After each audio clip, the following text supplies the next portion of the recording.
It's time for the weekly cooldown where I'll give you a summary of the F1 news cycle from the past week. Let's start with Oscar Piastri. Reports say his management is changing, with Mark Webber either stepping back or just not attending as many races.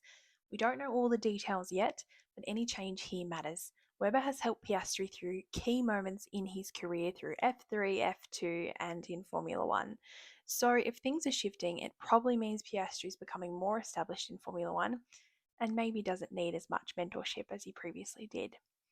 Now, over to Bahrain, where the first week of testing is done, and the feedback has been very strong, to say the least. Max Verstappen described the cars as feeling like Formula E on steroids.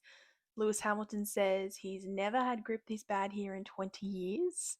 And Fernando Alonso argued that the new regulations no longer reward the best drivers. When three world champions speak out about grip and the new rules, it's more than just the usual complaints.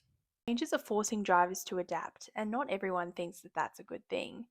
That said, the timing sheets did tell a bit more of a competitive story. Testing results can be tricky because of things like fuel loads, engine settings, and really what they're actually looking to test for. But the variety hints that we might see more than one team fighting at the front this year.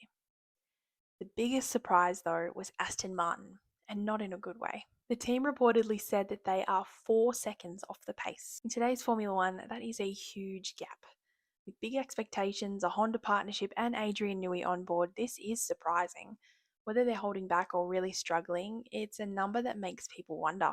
In driver news, Jack Doohan is now the test and reserve driver for Haas, which puts the young Australian back in the mix on race weekends.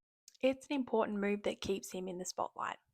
Finally, Mercedes have picked American-born Peyton Westcott as their new development driver. She'll join the F1 Academy pathway for 2026. Mercedes have always been one to plan for the future and support new talent, so we can only guess that she's pretty darn good. So this week in Formula One, there were behind-the-scenes shifts, veterans pushing back on regulations, a potentially competitive midfield, and a shock performance gap. Preseason doesn't offer any points, but it's already giving us plenty of story. I'll see you next week.